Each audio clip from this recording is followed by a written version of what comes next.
Welcome in the latest episode of that SEC podcast presented by Twisted Tea. I'm your host, Michael Bratton. I go by SEC Mike on Twitter. And I'm joined as always by my cousin Shane, who goes by Big Orange Vols on Twitter. What's up, yo, Tennessee Hober? Hey, buddy, what's going on? Oh, doing good over here, Shane. And right off the bat, got to apologize. Hey, we really are. We say it often, Shane. I don't think people realize what a work in progress, what an independent team we are. But, I went back and listened to the live show. That was a great time. Lots of people tuned in, asking questions. So I really appreciate all that. But, yeah, I mean, my levels were off big time. So I have done the workaround. That should be the last time that the audio is off. And really the only way we know, Shane, if we're screwing up is if in the comments people are like, hey, this is not sounding good. You're too loud. You're too low. Yeah. Fix the camera. I mean, they basically are. Everyone that listens to the show, Shane, they're basically the producer of it. Yeah, absolutely, man. We did that during media days, We didn't even know if we were really live or not. I'm texting flying Hawaii, and I'm like, is this shit even on, But, yeah, absolutely. Of course, it's going to be a work in progress, and you guys know that. This is family event. You guys been around for a long, long time, and we're just trying to make it better for you, make it a better program so you can enjoy it. We know your time's valuable and everything. And if I'm too loud, because I get it, man. I get it. My wife says it all the time, Shane, shut up, turn it down a little bit. If you need me to turn it down, just be sure to let me know, and we'll do that next time on the live show. So be sure to be there. It was awesome. A lot of people showed up. Don't forget, We're going to do this every Sunday at 6 o'clock Eastern time. So be sure to jump on and hang out with us. Yeah, I can't wait. Well, and we really can't wait, Shane, because we are less than 2 weeks away from some SEC football with Vanderbilt and Hawaii kicking off here in 12 days. Yep. And the rest of the SEC, except Florida will be a little bit earlier, but the rest of the SEC, Shane, 19 days away. Mm-hmm. And the reason we bring that up, because them damn pesky Longhorns, Shane, are trolling. A&M 19 days away from college football. And, of course, they used the Justin Tucker kick to beat A&M in the last time those two faced. And I just really wanted to highlight this, Shane, not to bury A&M. We're going to talk a little A&M here in just a second. But just the fact that all the decade of trolling on social media, online, it's not over yet. We're getting close, but I cannot wait for all the back and forth on social media to it finally being decided on the field in 2024. And who knows, Shane?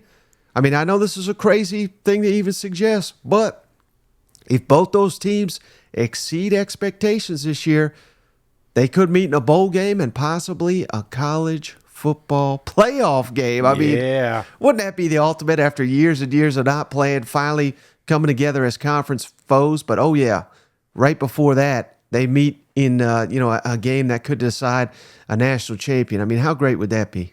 Dude, that would be, I mean, if you want to talk about picture perfect, I think next year is going to be awesome. I'm looking forward to that matchup. We talked about the new schedules and everything, but it's like, before that season kicks, there's still a chance that you could meet I hope it's nothing crazy. I hope it's like a college football playoff or something like that. Short of that, I don't want to see it till next year, Mike, but it's going to be a hell of a matchup. And I love it because, I'm not going to say it's been one-sided, but obviously we talk to a lot more Texas A&M fans than we do Texas. And it's so funny because if I have a serious conversation with somebody for, let's just say, 2 minutes, out of those 2-minute serious conversation, Texas is going to leak in somewhere along the way. So even though they're not currently in the conference and they haven't played and forever, they still got them on their mind. And that's what I love about this rivalry. I can't wait to see it in action. Right. And, Shane, I mean, we talked about it with Joe Cook down there at SEC Media Days. We can't assume that they're going to beat Alabama in Tuscaloosa. That's a wild thing to assume. But let's say it does happen, and they go undefeated.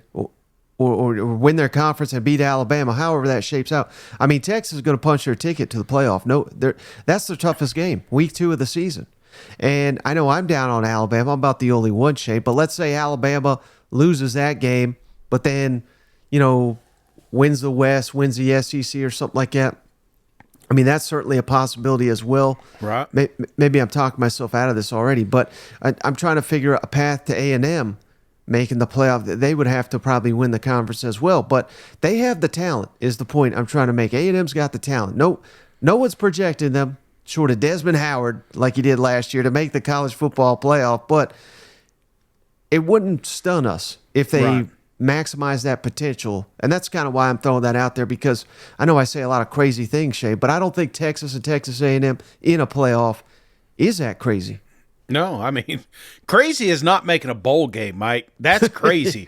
So them making, I mean, I was there. I was the guy that had these guys in an SEC championship and winning, So yeah. I understand it. And I do that because, it's easy to get emotionally and caught up into the roster, like you mentioned, and that roster is solid, brother. It's top tier, it's top shelf SEC play, and so at the end of the year, if I told you to make a college football playoff, you don't say it's crazy. You'd say crazy if they went back to back with no bowl games, though.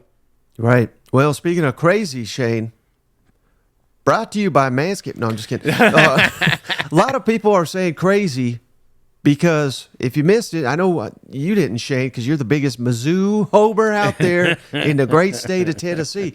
But the Tigers, Shane, just had a coup of a recruiting win that has caught a lot of SEC fans off guard, because 5-star, number 1 overall prospect, Shane, according to On3, and I think 24/7 Sports has got him number 2 overall in the country. Defensive lineman Williams Nwaneri, I believe is how you say that name, Shane, just picked Missouri over Georgia, back-to-back defending champion, over Oklahoma, over Tennessee, and virtually everybody in the country had sent an offer to Williams Nwaneri. And, Shane, I put it out there on Twitter, and I don't think this is even debatable. I mean, this is the biggest win of the Drinkowitz era. And the thing that I'm kind of, I guess it's somewhat to be expected, Shane, but the thing that is surprising me is just all the hate that Drink and Missouri is getting after this commitment of the nation's number 1 prospect. And these are the same people, Shane, that bitch and moan that college football is Alabama, Georgia, and Ohio State and Clemson in the playoff every year. Yeah. Yet they're going to complain when number 1 prospect out of Missouri stays at home and it wants to play for Missouri, wants to better Missouri. And I get it. I'm not naive, Shane. They've changed the NIL laws to make it an advantage for Missouri. Well, again, more power to them, because they're paying their coach $6 million a year, and he's not earned that. So yeah. I got no problem. Whatever they want to throw at the number 1 prospect in the country, it's legal. And when we celebrate Tennessee getting a quarterback, when we celebrate Ole Miss getting all these transfer quarterbacks, when we celebrate KJ Jefferson not going to the NFL because Arkansas is taking care of him, NIL, on and on and on. I could pick any one of these teams short of Vanderbilt. They're all doing it.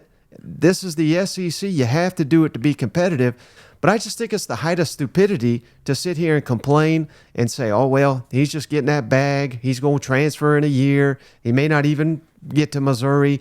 I think these moves need to be celebrated. Otherwise, he's just going to line up in Georgia. And I get it. If you're a Georgia fan, you wanted him. But you got 25 stars down there. This Mizzou's going to have 2 now. So I don't think this ruins college football. I think it makes college football better.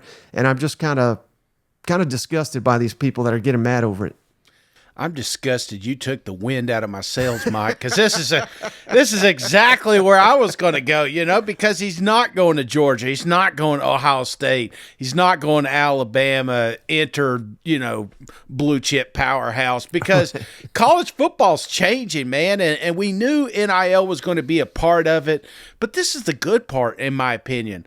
Don't you want this? Don't you want every Saturday to be a battle? Or do you just want 2 or 3 teams to just dominate? Now, obviously, if you're one of those teams, that's what you'd like. But, there's reason that 5-star athletes are going to Tennessee. There's reason that 5-star athletes are going to Missouri. There's, Texas A&M, so on and so forth. Yeah, Auburn's still in a couple. It's just South Carolina. There's reasons that they're doing it. And I think this is better for the product. If you want to see freaking 80 Bears, over and over again, sure. Yeah, sign up for that. But I'm not. I want competition. I want a little, especially with our SEC expanding to more teams. I want every Saturday to be a game. I want those season ticket holders to get their money's worth. I want those folks that take off Saturday to watch college football all day get their money's worth. That's what it's all about, man. It's not about blowing somebody out 40 points. It's about these kids staying at home fighting for your state. This is a Mizzou kid. You talk about getting behind them. This is going to put more butts in the seat in that stadium, and it's going to make it a better environment. So, now, to be fair, I don't like when Mizzou's stealing Tennessee recruits, but I will say that this is big and this is good for college football, man. Yeah, I saw a graphic, Shane. Right now there are 13 schools in the country that have a 5-star committed, and 9 of the 13 are SEC schools, Shane. And that counts. I'm counting Texas and Oklahoma already, because when these recruits sign officially, these will be SEC schools now. So throwing them into the mix there. But it just goes to show, Shane. The SEC is where it's at, and that's where we invest in these types of things. And it's just gonna. This is what I said, Shane, when we expanded.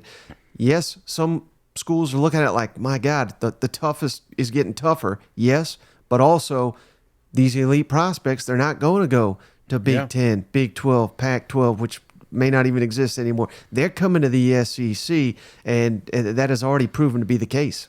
Mike, and I'm going to say it right now. There's a handful of teams that have been those fringe programs and not relevant, even though they should be, and they're running with this NIL. I'm looking at that bag of chips to your side. It's the first time I ever see branding like that came out of Mizzou. I've seen pizzas floating around now, with Mizzou players on it. I'm seeing states changing their laws, so these kids, they're doing these things because that's what they can do right now. That's their competitive edge. They can't be like a Georgia or an Alabama. They got to be creative, and by God, they've been creative, and it's starting to pay off. And man, you get recruits like this to your campus, it's going to change your trajectory in the SEC. Now, Shane, staying on a similar theme, so we are going to have an interview, not on this episode, but scheduled for the next one. Our buddy Brett Sianka, Pick Six Previews, the outstanding college football preview magazine. I cannot recommend it enough. All our listeners, not only obviously SEC, but you're going to learn a lot about the non-conference opponents and all the other Power 5 teams with Brett, who's a solo product himself. I cannot imagine the hours he spends putting his magazine together, and he converses with all the Power 5 coaches, Shane, to get it done.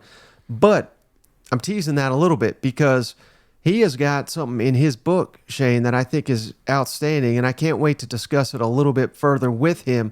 But I thought it would just be interesting to look at this, Shane. He's got a metric he calls developer rankings. And he's done it for every SEC team. And what this is, Shane, he's looked at the recruiting rankings from 2016 to 2019. And why those years? Because those are the players that have moved on to the NFL in the last couple drafts. And he compares those recruiting classes to the draft classes of 2020 through 2023. So are you with me so far? Yes. 80%. I'm not gonna lie, Mike. 80% there. So he's essentially just looking at who you signing, how good are they regarded, and how many prospects have you turned into draftable players that have been drafted in the NFL. So here's a ranking, Shane, and this will probably blow your mind. But this is also a case, again, I'm not sitting here bashing Alabama. I'm not bashing Georgia.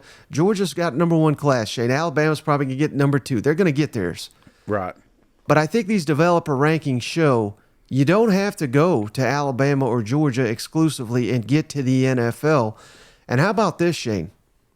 Number one in the SEC. I'll let you guess here. I won't have you guess for all of these, but who do you think is number one in the SEC? Again, this is a short window, but we're just looking at the last 4 years.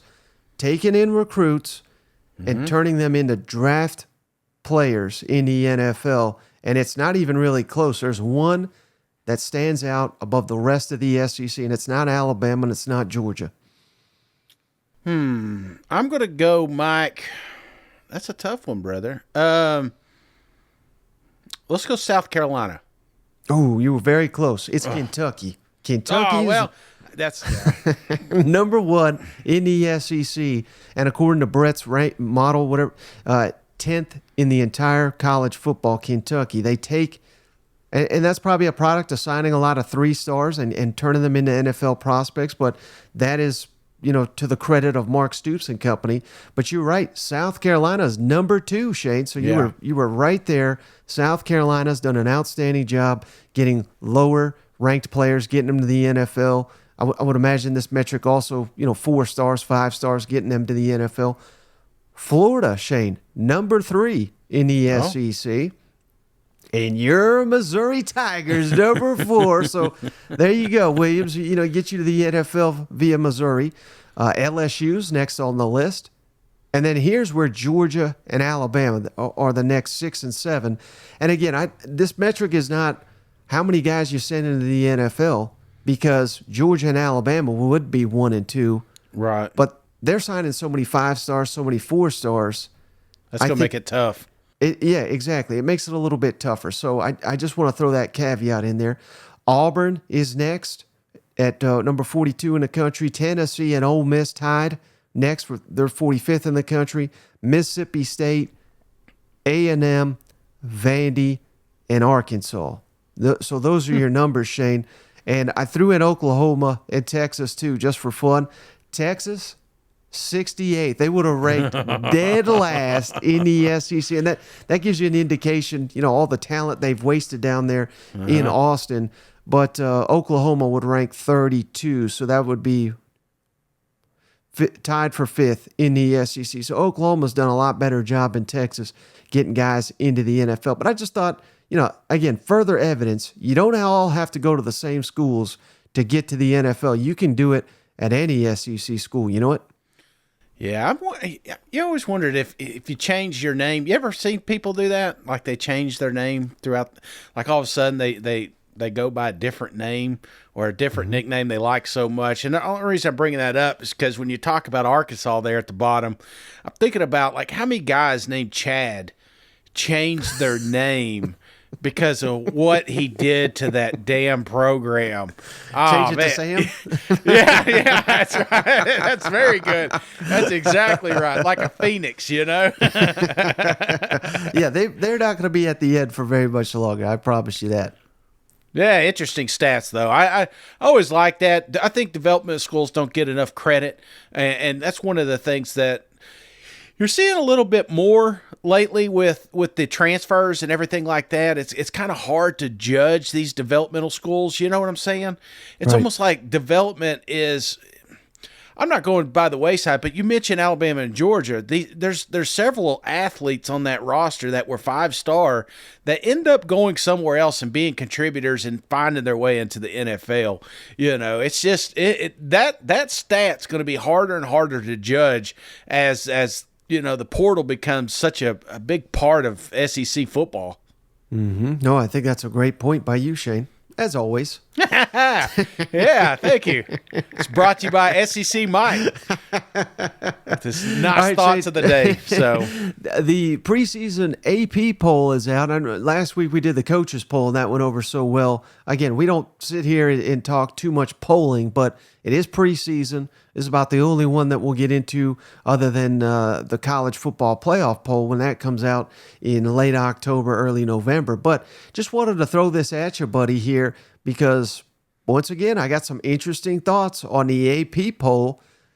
the most overlooked team in the country, Shane, according to Kirby Smart. Georgia, number 1 in the poll, got 60 first-place votes. Only SEC team to get a first-place vote. And the other one is like Ohio State got like 3 votes, and I think Michigan got 1. So basically everybody's got Georgia, number 1 in the country. And I did see this, Shane, I think the last, I think it was 16 years, the team that debuted number 1 in the AP poll, only 2 have gone on to win the national championship. So there's that disrespect Georgia needed. I gave it right back to them. Alabama, number 4, according to the AP poll. LSU, number 5. Mm-hmm. Texas, number 11, which they finished. I went back and looked, Shane. They finished 25 in the final AP poll last year. So that's a big jump. I don't know if I get fully on board with that. I know we're not bashing Texas anymore, but that's interesting. Tennessee, number 12. How about this, Shane? Only Power 5 team in the entire country that won 11 games last season and did not make the top 10. So there you go. There's your ammunition right there to get mad at the AP poll. Oklahoma, 20 in the preseason poll. Ole Miss, 22. Mm-hmm. Texas A&M 23. So at the Aggies, Shane, ranked in both polls, which I thought was interesting. Others receiving votes, Shane, South Carolina 27. They finished last year 23, so they probably should be ranked. Arkansas 30, Kentucky 33, Auburn 37, Mississippi State 41, Shane. They ended last year number 20 in the country. I don't understand the They ain't got no beat writers putting in a ballot here. What's going on over there? Our boy Steph, he's the only one that voted Mississippi State in the top 25. He's an AP voter, so credit to him. He knows what he's talking about. And then last but not least, Florida, 42. So Missouri they're not even in the others receiving votes. What's up with that? Oh my God. You know what I love? The only thing I love about the AP is that you got to put your name on it. You know? Yeah. and they pulled that grid up, and I'm getting my glasses, and I'm trying to figure out who the hell had Tennessee so low. Of course, it was a Kentucky guy, you know? So that's just how it happens. But I will say this. You know how I feel about any type of poll before football has started. It's kind of a joke, but last year, to give you an example, Mike, if you look at the AP poll last year before kickoff, there are 5 teams that finished the season in the top 10 that weren't even on the poll. You know what I'm saying? So just to give you a reference, that's half of the top 10 that ended the season were not on the poll to begin the season. So that shows you what you can do with this list, Mike. Well, I think I know 2 of them, Shane. I just real quickly wanted to highlight some of the non-conference teams that the SEC will be playing, particularly right out the gate, because there's a number of them are ranked, Shane. Not going to be ranked by the end of the year. Florida State, number 8. They're opening, of course, LSU, and they play Florida in the regular season finale. Clemson, number 9. There's another candidate to not be ranked by the end of the year. Utah, 14. They play, of course, Florida in the opener. So Kansas State, 16. Shane, they're losing to Mizzou week 3. Just want to throw that out there. North Carolina, 21, which plays South Carolina, of course, in the opener. And then Tulane, Shane, number 24. The Big Green Wave. In the country. Yeah, they host Ole Miss week 2. So we got us, several high-profile ranked games right out the gate, and that's all this is. They're just trying to hype up these damn games anyway. You know what? Well, absolutely, and that's what you hang the banners for at the end of the year, and then you find out that the team that was 5th ended up losing 4 games. So we don't talk about that part. We just talk about top 5 victories, baby. Well, this is the thing that's so foolish anyway, Shane. I mean, so South Carolina's not ranked, right? Right. But they played North Carolina, who is ranked. So you would assume, should South Carolina win that game, they'll be ranked, but that's no guarantee because these polls, who the hell knows? But what I really wanted to say, Shane, and again, I realize we can't even suggest Georgia's going to lose a football game, but let's say South Carolina does beat Georgia, Shane. Georgia number 1, week 3, South Carolina unranked. Shouldn't South Carolina then be number 1 in the country? But we know that won't happen, right? So right. Again, I bet you, Shane, this is how stupid these polls are. Georgia, if they lost to South, again, they're not going to, I get it. But if Georgia lost at home to South Carolina, I bet you Georgia would be ranked higher than South Carolina in the new poll. Of course they would. Yeah. No, don't get me started on this stuff, Mike. You're trying to draw me in. I'm trying to have a good day, and you want to talk about these damn ranks. People put Clemson in there because they recognize the logo. You know what I'm saying? I've talked to this. It's just that old, well, they surely are going to be good this year. It's just that's what a lot of these guys do, especially with teams they don't follow or cover. So, I whatever. You could put them wherever you want, but I always like the analogy of neutral field, and that's one of the beautiful things about an expanded playoff because. At the end of the year, when these polls actually matter, like college football playoff rankings and stuff like that, how many times have we walked away and say, you know what? UCF should have been in there, or some bullshit team that obviously shouldn't be in the top 10 discussion. Well, now you're going to have to put up or shut up. And when they get blown out on national TV, we're going to say, well, maybe they weren't a top 10. And I think these polls start adjusting accordingly because sometimes there's these conference teams that just don't get to play true playoff contenders like an SEC program or something, So right. I expect that to change here in about at least, I'd say, year 2, year 3 of the expanded playoffs. Yeah, they would never do this, Shane, but I've always thought it would be a lot smarter to have no rankings until, I don't know, maybe a month into the season, maybe 6 weeks into the season to accurately grade some of these teams. I think that's the correct way to do it. That's the most accurate. But again, then we'd have, Georgia versus South Carolina, no numbers next to their name, and I guess they assume people wouldn't tune in. None of these teams in the SEC got to be ranked. We're watching every damn game. You know what? Oh yeah, that's absolutely. And I mean, too, you could say that about anything, any of these watch lists and stuff like that, especially quarterbacks that maybe haven't had that opportunity. Like, why is Beck on there? Why is even you go to Tennessee, it's like, why are they putting these guys on there when they haven't really got a good start? It's like, let's look at this full body of proof this season, 4 or 5 games into it. Then we come out with a Heisman watch list or something like that. Mm-hmm. I think it just makes too much sense. That's why they don't do it, Shane. God, this is fringe talking season shit, Mike, and I'm like, we're out of that. Don't we got some news to get to? Well, we do, buddy, but real quick, brought to you by Manscaped. Don't forget to head on over to manscaped.com/SEC podcast. Put in that promo code SEC for 20% off your entire order, Shane, over at Manscaped.com. You want to help the podcast stay independent, head on over to Manscaped, and don't forget to use that promo code SEC for 20% off your entire order and free international shipping over there. Get you a beard trimmer pro over at Manscaped.com, promo code SEC. Can't get any easier than that. You know what? What if I just started shaving during that segment,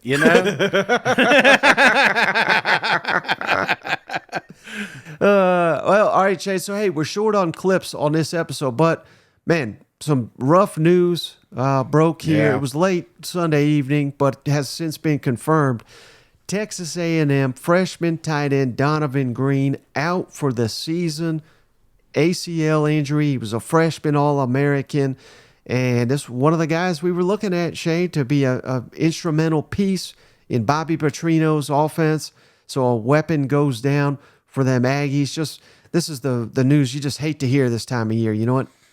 Yeah, I mean, because that's really part of the reason we had such a dysfunctional season last year was injuries. And you really hate this because, like you said, we were expecting him to be a key contributor throughout the season. So maybe they could have some more boys step up. But, yeah, this is definitely not the news you want to hear.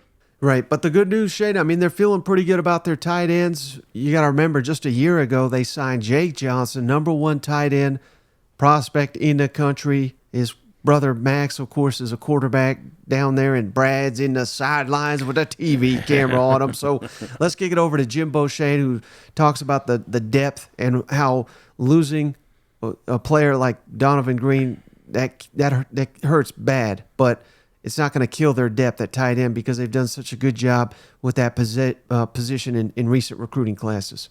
It's a big loss, but what kind of camp? How are in terms of your tight end depth? Been Jake, very Theo, pleased and with those that. guys. How they're doing. I mean, Max, we held Max out of the scrimmage. He had a toe, was banged up a little bit. We got it healed up completely, and he'll be ready to go. Jake Johnson's had a really good camp. Theo caught, I think, 8 balls in the scrimmage, 7 or 8 balls in the scrimmage. I think he's played really. I mean, he's really starting to grow and emerge. You got Garza in that position. And what we're trying to do, and then bringing Jaden Platt's another young guy that we got a lot of reps in there that's doing well. So, as far as you hate losing Donovan, I mean, that's a very experienced, really good player, and you don't want to lose anybody. But these guys here have really had good camps. I mean, and Donovan was nicked out in the beginning. He wasn't even running with the ones, for a while because he was nicked up coming off an injury from spring and getting on his ankle. So those other guys were playing really well, and we have good numbers there. To your point, though, I mean, this is why we like A&M, because they are so deep and because all football teams are going to suffer injuries. And, losing a key player like this, we cannot diminish that. But A&M, as long as other people's emerge, I mean, they should be just fine. Yeah. Again, I think there's a couple of areas you really want to watch, as far as injuries, that they can't afford them as much, maybe linebacker or something like that. But other than that, dude, like you said, you're replacing it with the number 1 tight end in the class. You know what I'm saying? Who else has that luxury? So I think A&M's going to be fine here. But again, this to make a college football playoff run, Mike, to go to an SEC championship, it takes a few miracles. And one of them is avoiding injury bugs. And if you have them, having somebody that steps into that role that doesn't hinder the program. And I think in this situation, that's where A&M is. But again, this is that time of year, and you just got your fingers crossed and just praying to God they stay safe and healthy. But that's part of football, man. Yeah. Well, Shane, I thought this was interesting, too, the only other clip we got here. But, now that A&M's ranked in the coaches poll, they're ranked in the AP poll, and all the fans all off season, let's come in quiet. Let's, let no expectations. Let's keep it easy. We're in camp here, and one of the reporters says, "Hey, Jimbo, the national championship's right down the street here. How excited would it be to play the championship in the state of Texas?" Let's kick it over to Jimbo. Yeah, so Houston. Well, I guess I would count in that road. I guess. Yeah, it's all new because a true national championship game has only been around for how long? So. But so in that sense, I don't think Houston ever. That'd be neat. So I'm all for it. Is that something that you even? I'm all for it. Put a picture in the locker room or anything? It's 100 miles away. Wait, sometimes you do. You have those goals, but what you got to do is, those are your goals. Now you got to go back to your habits in the process of making your daily habits match your goals, and that's. But those are ultimate things that we'll talk. We'll retouch. We did at the beginning of camp, and we'll retouch on those before. About 2 weeks before, again, we'll retouch on all of our goals and aspirations and see how our camp has done it, and then we'll put the emphasis on where we're going to do and what we're going to be. So hopefully after this week, going back in. But those are things you do. You put pictures of them. You put signs of them. I mean, always reminders of things that are important in your program that you think can get you there. Mark, easy drive. Yep. Save some money on travel. Well, Shay, the main reason I really wanted to play this because he didn't give us the old coach speak that a lot of these guys do. We're focused on Sam Houston State. One game at a time, that would be a short drive for us. So, I mean, that would be wild, right? Yeah, save them some money. I like it. Keep it inside the state there. So I like that. Didn't Georgia do this? Like their first one, wasn't it in the Georgia Dome? So it's like a home field. So I'm not saying that's what's going to happen here, but if the stars align, you may have a little home field advantage. Right, and I swear I did not realize this when I threw it out there, Shane, but that Texas A&M playoff game. Let's just make it a national championship in the state of Texas. It literally could not get any bigger than that. And I mean, personally, that's kind of what I'm rooting for now that I see all the pieces colliding here. You know what? Absolutely, man. It's so fun. We haven't even had kickoff. We're already talking about national championships, you know? Well, buddy, you got anything else before we hop off the line? No. Stay tuned in. Again, we had a great time on the live show Sunday. We're going to do that again next Sunday. I will say this. Getting a lot of people asking me about the beer koozies, Mike. Again, it's time for that plug. If you want a beer koozie, it's very, very simple. Give us a 5-star review. Subscribe to the YouTube channel. Take a screenshot of both of those. Send it to thatsecpodcast@gmail.com with your address and your team. Again, your address. If we don't know where you live, the important part. Yeah, you'd be amazed how many times that's left off. Send those screenshots in, and we'll be able to send you a koozie ASAP. We've got all the teams. The only one we haven't got in yet is the Texas and Oklahoma, but those should be soon, I would imagine. So if you Sooners or Longhorns want to go ahead and send in your review, we'll save you in the email drafts, and as soon as we get those in, we'll send them out to you. But yeah, appreciate everybody hanging out with us and all the support that you've given us over the years. And I don't know, man, them koozies are awesome. I'm not gonna lie, I like drinking. I saw one today. What was it? Was it a baseball game or something like that? Yeah, we've been seeing a lot of baseball games. Yeah. I can't wait though for tailgates and in the oh yeah, when they're inside the SEC stadiums. There's nothing better than that. You know what? No, I love it, and I think they're undefeated. So I'm not saying they're good luck charms, but they are. So if you like winning, get a koozie so that you'll never lose again. Exactly. Well, brother, I appreciate you as always. I appreciate all the cousins out there. We'll catch you on the next one. All right, see you guys. Go Vols. Stop stealing their recruits, Mizzou, or I'm not going to be a fan anymore.